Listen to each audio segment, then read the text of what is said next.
Hello everyone, good morning. Last class में हम लोगों ने कंडीशन ऑफ कंकरेंसी देख लिया था, ठीक है। तो उस पर एक आध एग्जांपल कर लेते हैं। बाकी डिटर्मिनेंट में हम लोगों ने उस तरह के एग्जांपल्स ऑलरेडी कर रखे हैं, ठीक है। तो उसी से बनाए जाते हैं। तो चलो, देयर इज अ क्वेश्चन।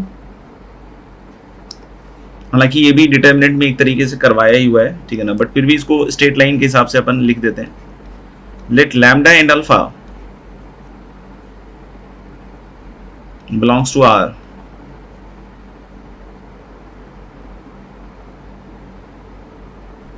और तीन इक्वेशंस दी हुई है दोस्त। एक दिया हुआ है lambda x plus sine alpha into y plus cos alpha equal to 0। The second equation is x plus cos alpha into y plus sine alpha equal to 0।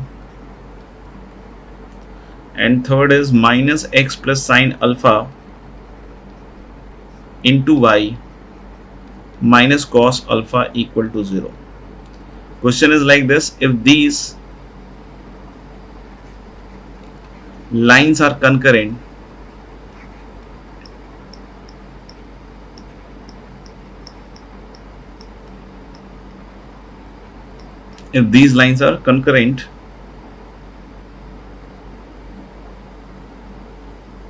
then find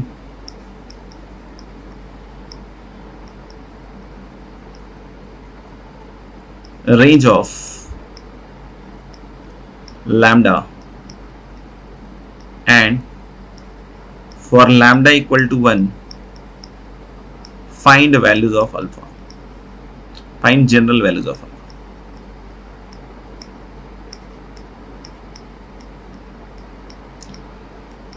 तो आप वीडियो को पॉज करके, ठीक है ना, solve कर सकते हैं। बाकी मैं इसको करके दिखा रहा हूँ आपको।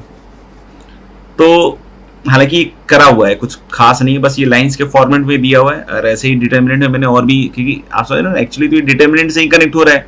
A1 B1 C1 A2 B2 C2 A3 B3 C3 का डिटर्मिनेंट इक्वल टू 0। तो अल्टीमेटली जो भी डिटर्मिनेंट वाले क्वेश्चंस किए हैं मैंने, करवाए हैं मैंने, वो सब इन फॉर्मेट्स में रखे जा सकते हैं। तो अब ये बोल रहे हैं कि भाई ये तीनों कनकरेंट है। सही है, अच्छी बात है, बहुत बढ़िया, शानदार।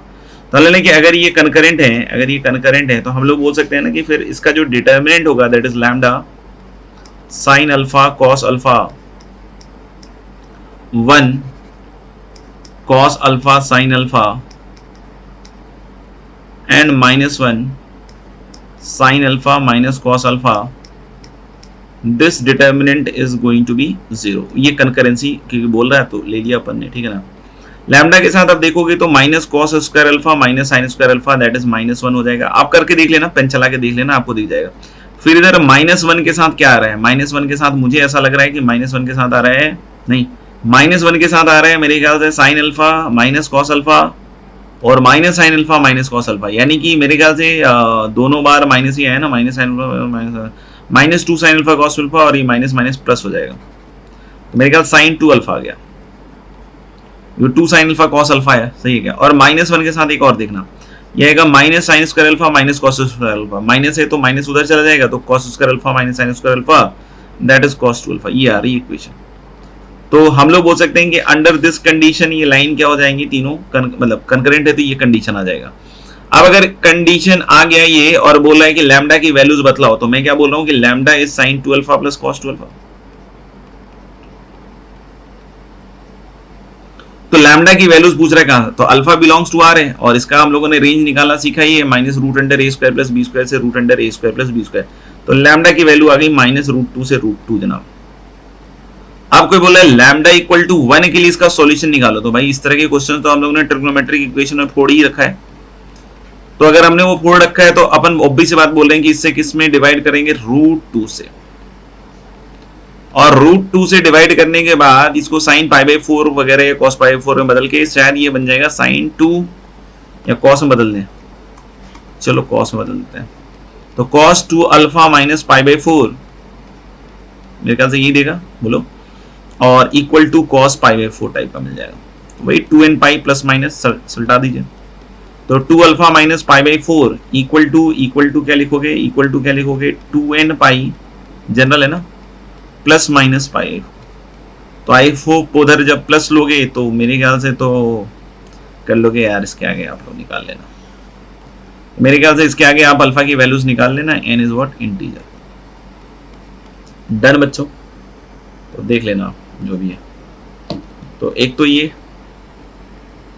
तो अल्टीमेटली वही डिटरमिनेंट सॉल्विंग में जाएगी सारी चीजें, ठीक है। एक और लिख लो और फिर अपन फैमिली ऑफ लाइंस स्टार्ट करते हैं।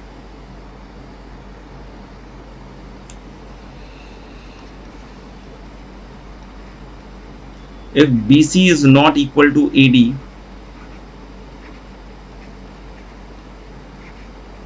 and the lines, if BC is not equal to AD and the lines, लिखा हुआ है sin 3 theta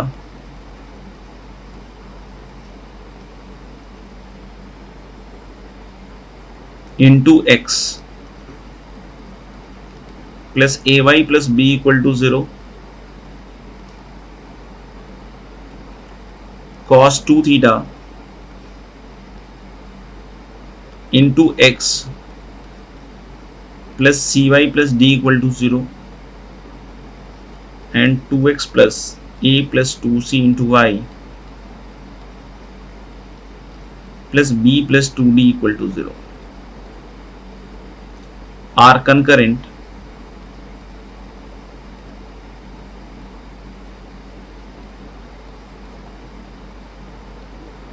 then find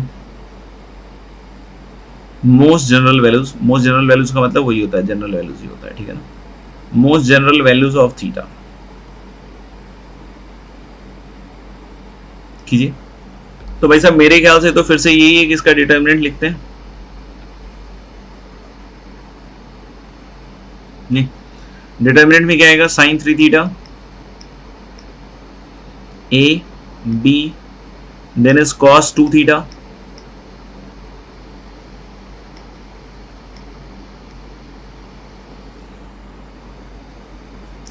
नहीं cos 2 theta, फिर क्या आएगा C D और एक लास्ट क्या आएगा 2 A plus 2C and then is B plus 2D। मुझे थोड़ा सा B और 2D और ये सब देख के लग रहा है कि इसमें कुछ सिंप्लीफिकेशन हो सकता है, लग रहा है। चलिए तो लेकिन इसकी जो रो 3 है, इसकी जो रो 3 है उसको ऐसे लिख देते हैं, रो 3 गोज टू रो 3 माइनस, एक तो रो 1 कर देते हैं और 2 टाइम्स रो 2 कर देते हैं, नहीं तो व्हाट दिस विल बिकम, पहले दो रो तो ऐसे ही रहेंगे, sine 3 theta A and B cos 2 theta C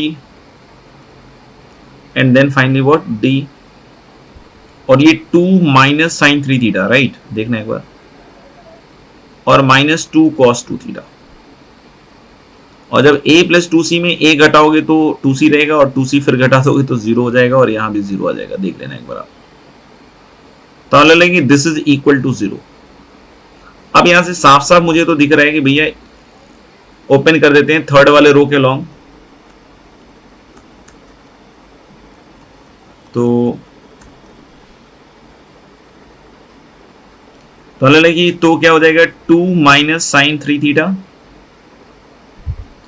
और माइनस 2 cos 2 थीटा, एक तो ये टर्म आ रहा है और इनटू आ रहा है AD minus BC। Already question में BC not equal to AD दिया हुआ है, तो अगर BC not equal to AD दिया हुआ है तो ये नॉन जीरो टर्म हो गया, और यहां से हम लोग बोल रहे हैं 2 minus sine 3 theta minus 2 cos 2 theta is equal to 0 आ जाएगा, क्या बोलते हो, नहीं। अब मुझे लग रहा है कि यहां से थोड़ा और सिंप्लीफिकेशन के चांस लग रहे हैं, ये पूरा साइन थीटा में खुलने के लिए तैयार है, खोल देते हैं बिल्कुल उसका धागा। तो ये क्या आ जाएगा 3 sine theta minus 4 sine cube theta, माहौल साइन का बन चुका है, तो cos 2 थीटा भी बिल्कुल मेरे ख्याल से बेकरार ही लग रहा है। अच्छा इन दोनों को इकट्ठे ही कर लेते हैं ना यार, देखना इन दोनों को इकट्ठा करके लिख देता हूं मैं, 2 माइनस 2 cos 2 थीटा से तो एक तो 2 कॉमन आ जाएगा और 1 माइनस cos 2 थीटा हो गया 2 साइन स्क्वायर थीटा, देख लो कुछ नहीं किया, साइन 3 थीटा तो ये रहा और 2 कॉमन, तो मेरे ख्याल से ऐसा कुछ आएगा इक्वल टू 0। एक साइन थीटा कॉमन आ रहा है तो साइन थीटा इक्वल टू 0, एक तो सॉल्यूशन ये लग रहा है। दूसरा देखना 4 साइन थीटा -3 और +4 साइन स्क्वायर थीटा, ये सही है क्या? चेक कर लेना एक बार, सही सही टूट रहा होगा तो थीटा इक्वल टू n पाई इसका तो आ गया। इसका क्या 2 साइन थीटा -1 और इंटू 2 साइन थीटा +3 हो जाएगा शायद, आई होप यही आएगा। 4 साइन स्क्वायर थीटा 6 -2 4, ठीक है ना। तो ये तो नॉन जीरो हो जाएगा क्योंकि साइन थीटा इक्वल टू -3/2, तो थोड़ा सोचना नहीं, यहां से अगर हम लोग लिखेंगे तो साइन थीटा इक्वल टू एक तो हाफ आएगा और दूसरा बोल रहा है साइन थीटा इक्वल टू -3/2, तो -3/2 तो रहने देते हैं यार, नहीं। और यहां से थीटा इक्वल टू वही n पाई प्लस -1 की पावर n पाई/6। और अगर अभी भी आप ये गलती कर रहे हैं तो देखिए, मेहनत कीजिए, कुछ करिए अच्छा, नहीं n इज इंटीजर, ठीक है। तो this was all about concurrency of lines. अच्छा, पिछली क्लास में शायद एक सवाल और दिया तो था मैंने, अभी याद आया जस्ट,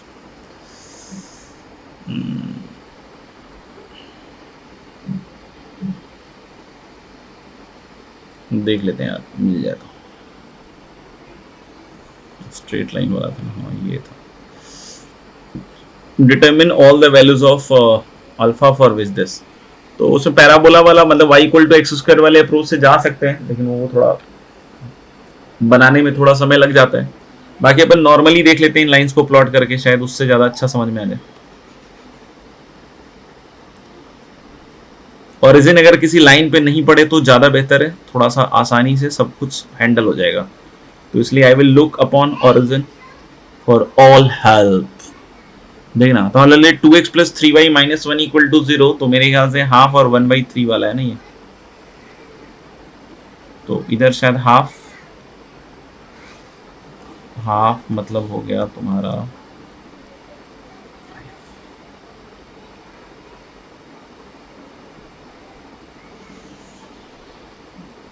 तो दिस इज हाफ कॉमा 0, ये पहली वाली लाइन है, ठीक है ना।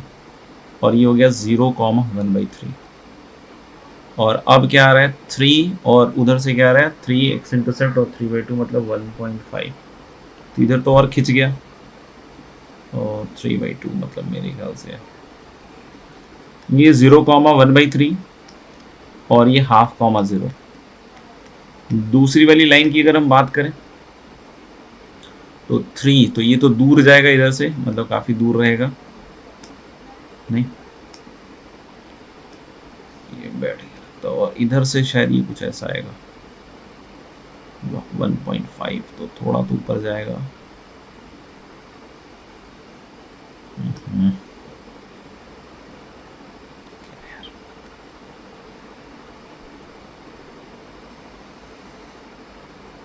देखना यार, ये 3,0 और ऐसा कुछ आएगा, मतलब ये पीछे की साइड शायद इंटरसेक्ट कर रहे होंगे 0,3/2, पता नहीं यार, चेक कर लेना। और लास्ट वाला तो मेरे ख्याल से 1/5 और माइनस, ये इधर आ जाएगा 1/5 मतलब हो गया, वैसे पहले ही जाएगा, पता नहीं यार, 1/6।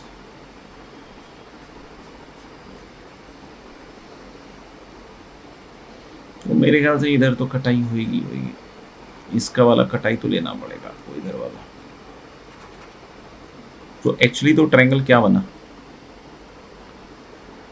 ऊपर ही बनेगा ना यार, इधर कटेगा तो नहीं,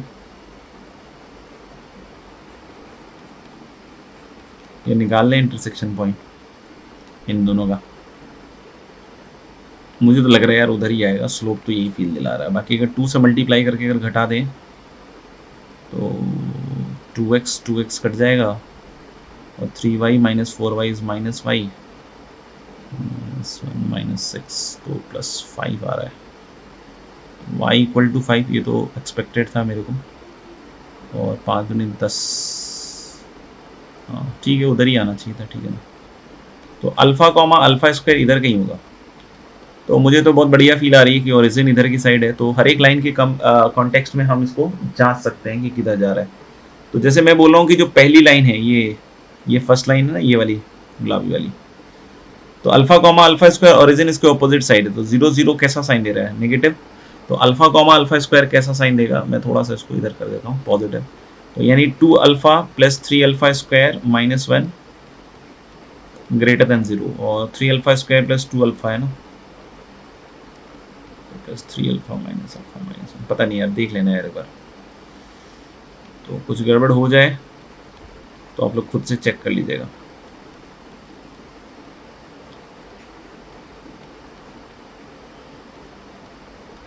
ये शायद आएगा,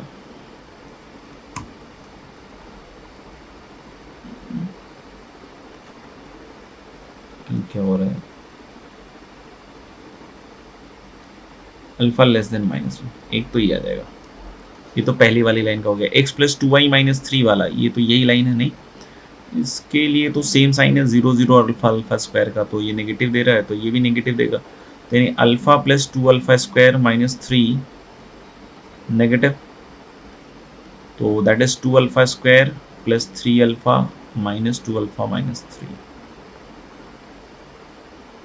तो this is 2 alpha plus 3 into alpha minus 1 negative, तो अल्फा की वैल्यू यहाँ पे आ जाएगी कहाँ से कहाँ तक, -3/2 से 1, ठीक है। और लास्ट अपना फिर से क्या दिखेगा, अल्फा अल्फा स्क्वायर, ये वाला है ना, ये 0 0, और ये तो सेम ही साइड दिख रहा है, तो नेगेटिव ही दिख रहा है, तो 5 alpha minus 6 alpha square minus 1 should be also negative, तो that is 6 alpha square minus 5 alpha plus 1 greater than 0, -2 alpha minus 3 alpha, तो मुझे लग रहा है कि 2 alpha minus 1 into 3 alpha minus 1, देख लेना यार दोस्त, अल्फा ग्रेटर देन हाफ और अल्फा लेस देन 1/3, मुझे तो लग रहा है ये आ रहा है, इसका जो भी इंटरसेक्शन आएगा उसका आंसर अपन प्लॉट कर लेते हैं।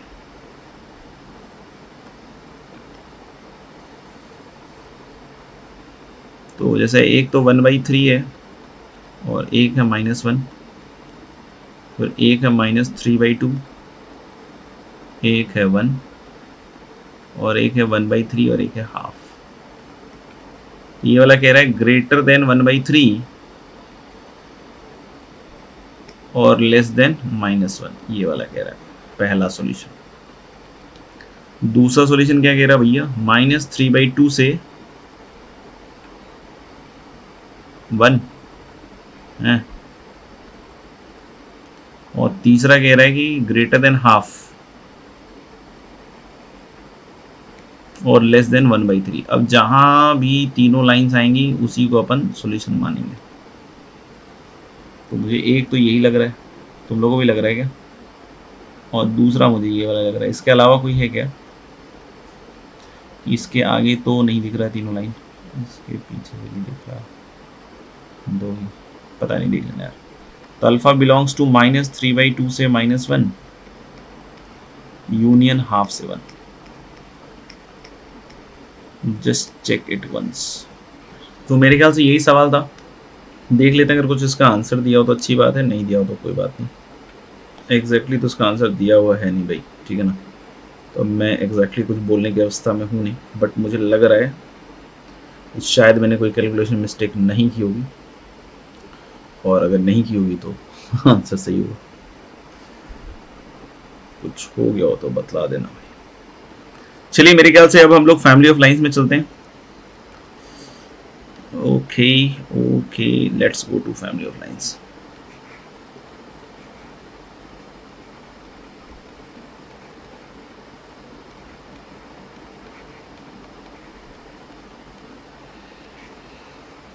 अब बोलोगे कि ये क्या है, नाम पढ़ लो, मेरे ख्याल सही आंसर है, ठीक है ना, वो पिछला वाले का। चलिए, तो फैमिली ऑफ लाइंस पे बात करना चाह रहे थे अपन। चलिए, तो फैमिली ऑफ लाइंस में हम लोग क्या बात करने वाले थे कि मान लीजिए कि दो फिक्स लाइंस हैं इस प्लेन में, and let the equation of lines be a1x plus b1y plus c1 equal to 0, and there is one more line a2x plus b2y plus c2 equal to 0.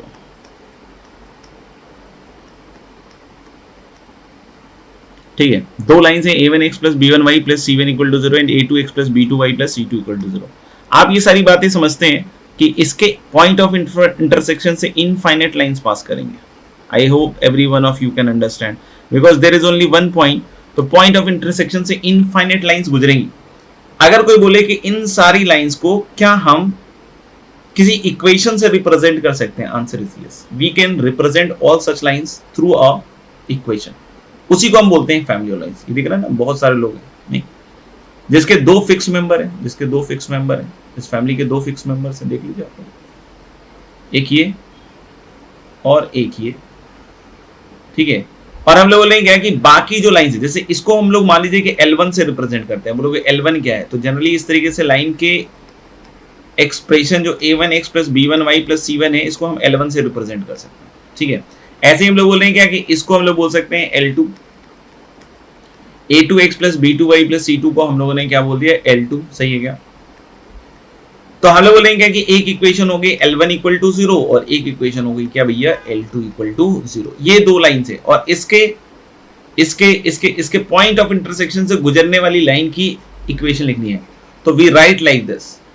चाहो तो पूरा इंग्लिश लिख लेते हैं, ठीक है ना. Equation of family of lines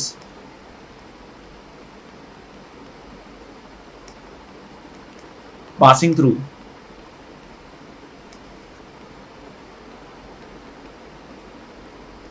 point of intersection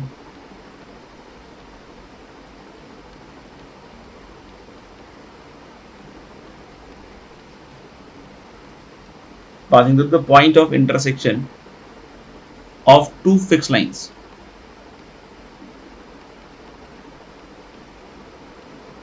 वही है जो अभी लिख रहा था, ठीक है ना. L1 equal to 0 and L2 equal to 0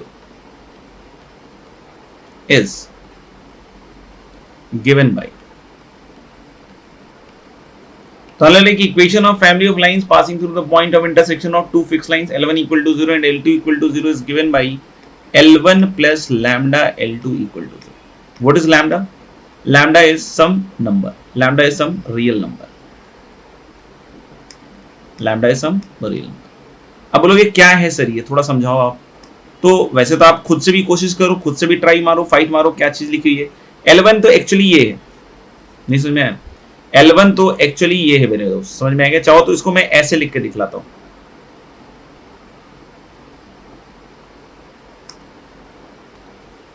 ऐसे लिख के दिखाता हूं, a1x plus b1y plus c1 plus lambda times a2x plus b2y plus c2. अगर कोई पूछे कि सर मैं उधर लैम्डा लगा के लिख सकता हूँ क्या, बिल्कुल लिख सकते हैं, कोई दिक्कत नहीं. Lambda times a1x plus b1y plus c1, और जो भी आप लिखना चाहें वैसे भी लिख सकते हैं, ठीक है ना. ओ नो, तो अलग लगेगा कि ये क्या है, फैमिली ऑफ लाइंस को रिप्रेजेंट कर रहा है. इसको थोड़ा खुल के समझते हैं क्या है. सबसे पहली चीज आप इसको नोटिस करके देखो, ये x एंड y में लीनियर है. समझ आ रही मेरे यार? मैंने क्या कहा था, ये x और y में लीनियर है. देखो ना, आप इसको क्लब कर लीजिएगा तो x एंड y में लीनियर है. x एंड y में लीनियर क्या होता है? जैसे जनरल इक्वेशन ऑफ लाइन हमने पढ़ा, तो क्या पढ़ा था general equation of line? ax plus by plus c equal to 0, यही तो पढ़ा था ना जनरल इक्वेशन ऑफ लाइन. बोलो हाँ. तो उस जनरल इक्वेशन ऑफ लाइन में हमने क्या देखा था? जनरल इक्वेशन ऑफ लाइन में हमने क्या देखा था, बोलो, कि x एंड y में कोई भी इक्वेशन नहीं, जैसे 2x plus 3y equal to 5, 2x minus 3y equal to 7, ऐसी कोई भी इक्वेशन जो x एंड y में लीनियर है, उसको हम लोग क्या बोल सकते हैं, स्ट्रेट लाइन. क्योंकि जनरल फॉर्म ऑफ लाइन क्या था, ax plus by plus c equal to 0. तो यहाँ पे मैं यही सेम चीज फिर से दोहरा रहा हूं कि ये जो आप देख रहे हैं ना, ये x एंड y में लीनियर है. तो अगर ये x एंड y में लीनियर है मेरे दोस्त, तो ये तो एक लाइन की इक्वेशन ही हुई. सोचो आप, any equation in linear in x and y will be representing some line. This is also some line. Moreover, ये एक लाइन है, और साथ ही साथ अगर मैं इसके पॉइंट ऑफ इंटरसेक्शन को दोस्त मान लेता हूं x1 y1, मान लेते हैं ना यार, तो ये x1 y1 का जो कोऑर्डिनेट है, ये x1 y1 का जो कोऑर्डिनेट है, ये आपको समझ में आ रहा है कि ये इस इक्वेशन को भी सेटिस्फाई करेगा, इस इक्वेशन को भी सेटिस्फाई करेगा. क्यों करेगा दोनों इक्वेशन को सेटिस्फाई? क्यों? क्योंकि ये इन दोनों का पॉइंट ऑफ इंटरसेक्शन है। नहीं तो अब मैं इस लाइन को फिर से देखता हूं। ये लाइन था, अभी हमको समझ में आई थी ये बात, ये लाइन था ना लाइन, और हमने इसमें दो बातें बोली। पहली बात क्या बोली हमने इसमें, बोलो बोलो बोलो बोलो, कि एक तो लाइन की इक्वेशन है, और दूसरा मैं क्या बोल रहा हूं कि अगर x1 y1 आप इसमें रखोगे तो ये भी तो जीरो हो रहा है। अब बोलो कैसे जीरो हुआ सर? तो x1 y1 रखते ही ये पार्ट जीरो हुआ, बोलो हाँ। x1 y1 रखते ही ये पार्ट जीरो हुआ, बोलो हाँ। तो ऑफ कोर्स पूरा पार्ट जीरो हो गया ना। तो यानी ये एक लाइन है x1 y1 से पास कर रहा है, तो अब इससे ज्यादा दुनिया में क्या चाहिए? तो फिर ये लाइन हो गई ना इससे पास करने वाली। और लैम्डा वेरिएबल क्या बतला रहे हैं कि जैसे जैसे लैम्डा चेंज होगा you will be getting different lines passing through this point. Lambda जैसे जैसे चेंज होगा, लैम्डा की वैल्यू जैसे जैसे चेंज होगी, you will be getting different lines passing through this particular point. तो आपको ये बात समझ में आई कि जो L1 plus lambda L2 equal to 0 लिखा हुआ है, ये जो L1 plus lambda L2 equal to 0 लिखा हुआ है, this is a family of lines passing through the point of intersection of which two lines, L1 equal to 0 and L2 equal to 0। ये आपके दिमाग में फिट हो गया क्या कि अगर कभी भी दो लाइंस के पॉइंट ऑफ इंटरसेक्शन से पास करने वाले लाइन की इक्वेशन लिखनी होगी तो you can take it in this form. Moreover second thing, ठीक है ना, अगर उल्टा भी आ जाए कि कभी मान लो कि कोई इक्वेशन ऑफ लाइन आपने देखा कि L1 plus lambda L2 equal to 0 के फॉर्म में, नहीं तो आप भी फॉर्म में आ। समझ में आ गया? मैंने क्या कहा कि अगर कभी भी आपको ऐसा ऑब्जर्वेशन हो, ऐसा आभास हो, ऐसा देखने के बाद फील आ रहा हो कि कोई line L1 plus lambda L2 equal to 0 के फॉर्म में लिखी हुई है, जहां L1 L2 फिक्स लाइंस है और लैम्डा तुम्हारा कोई भी पैरामीटर है, तो आप उसको देख के खट से पहचान जाओ कि ये एक फैमिली ऑफ लाइंस होगी जो L1 equal to 0 and L2 equal to 0 के पॉइंट ऑफ इंटरसेक्शन से पास करेगी। किससे पास करेगी? एक फिक्स पॉइंट से पास करेगी, जो किससे मिलेगा? L1 0 एंड L2 0 के पॉइंट ऑफ इंटरसेक्शन से। I hope I have made it very clear. अगर फिर भी किसी को लग रहा है कि नहीं सर मेरा कुछ नहीं हो रहा है, तो भाई आप इस वीडियो को 8-10 बार देखिए, 15 बार देखिए, जो भी है सब यही है, ठीक है ना, और यहां ही से अपन को उठाना है चीजें, ठीक है। चलिए आगे बढ़ते हैं सवाल के थ्रू अब, ठीक है। मेरे ख्याल से फैमिली ऑफ लाइंस तो क्लियर कर दी मैंने। अब आपको लिखना है क्वेश्चन, लिखिए मार्कर चला। मान लो कि अभी L1 दिया हुआ है, अभी ये L1 दिया हुआ है, ठीक है, 3x plus 4y plus 6 equal to 0 and L2 is also given x plus y plus 2 equal to 0। इसमें find the equation of line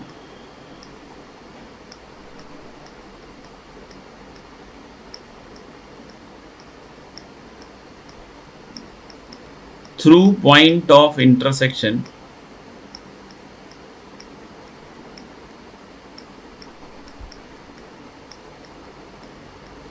ये फिक्स रहेगा, ये सारे क्वेश्चन में फिक्स रहेगा। अभी डिफरेंट डिफरेंट पार्ट्स में हम बात करेंगे कि लैम्डा किस किस तरीके से दिया जा सकता है, मतलब आपको लैम्डा कैसे कैसे फाइंड करना हो सकता है। Find the equation of line through the point of intersection of L1 equal to 0 and L2 equal to 0 and, ठीक है, ये हर एक पार्ट के लिए सेम है कि find the equation of line through point of intersection of L1 0 and L2 0, और उसके बाद एक एंड और लिखा हुआ है, ठीक है ना। अब ये कंडीशंस चेंज होती जा रही हैं, आप लिखते जाइए और फिर सॉल्व करते जाइए। And passes through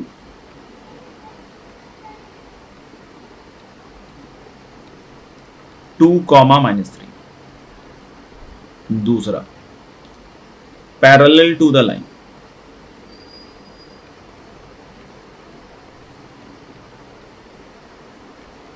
to x minus 3y plus 1। अभी मैं किसी के आंसर्स आने के एक्सपेक्टेशन में नहीं जिंदगी जी रहा हूँ, ठीक है ना। अगर आंसर मिले नहीं मिले उससे मुझे लेना देना नहीं है, बस ये है कि कैसे सॉल्व करना है, बस वो सीख जाइए, ठीक है ना। तो मैं किसी का आंसर ऐसा नहीं कि सबका कंफर्म करने वाला हूँ, जिसका हो जाए अच्छी बात है, नहीं कंफर्म हो किसी पार्ट का तो टेंशन लेने की बात नहीं है। आपको बस पता चलना चाहिए कि उसमें किस तरीके से हमें अप्रोच करना है।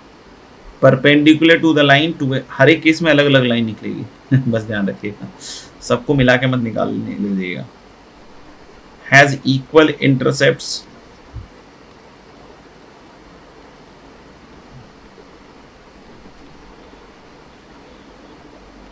On coordinate axis.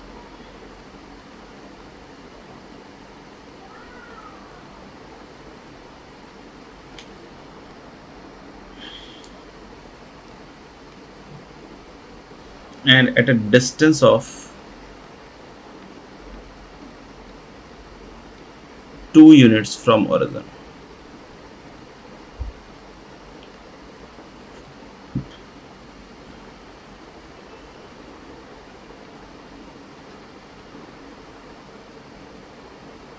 Situated at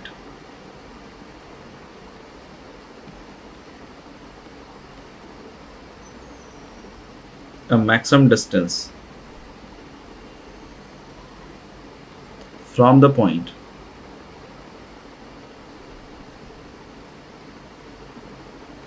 P2, 3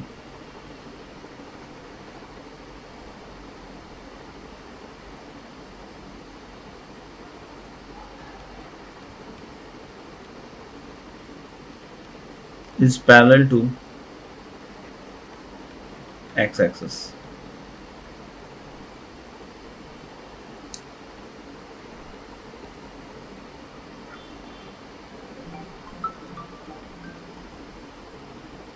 And is concurrent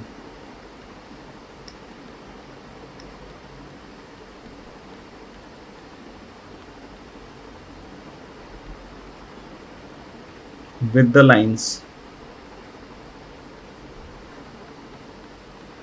x plus 2y plus 3 equal to 0 and 3x plus 2y plus 1 equal to 0.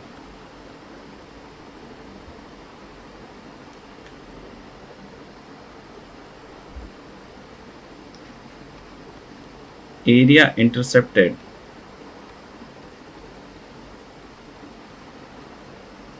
by the line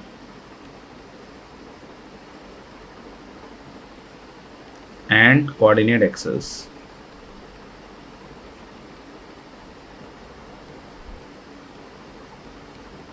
is 2 units.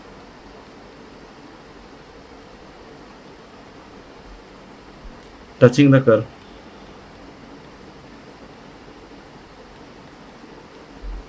y equal to x square plus 1.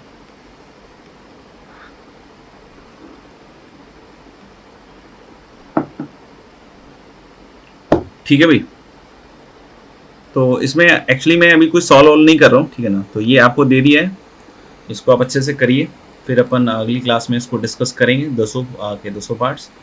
तो ढंग से कर लीजिएगा। और homework में जैसे ये तो करना ही है, और एक आप एक्सरसाइज 4 और कर लीजिएगा जे एडवांस का, ठीक है। अब इसमें क्या है, पेयर ऑफ स्ट्रेट लाइन के भी जो सवाल आए उसको छोड़ दीजिएगा, क्योंकि मोस्टली चीज़ें हो गई हैं। अभी बस पेयर ऑफ स्ट्रेट लाइन जैसे एक्स स्क्वायर वाई स्क्वायर के टर्म्स किसी सवाल में दिखे ना, तो उसको चाहे तो छोड़ सकते हैं अभी थोड़ी देर के लिए, जब करेंगे तो उसको कवर अप करेंगे। बट हाँ, ऐसा नहीं कि अगली क्लास में चालू हो जाएगा पेयर ऑफ स्ट्रेट लाइन, ये कुछ थोड़े से शिफ्टिंग विफ्टिंग की चीज़ें बाकी हैं, तो वो भी करना है, ठीक है। तो चलिए फिर इतना कीजिए, फिर करते हैं आगे।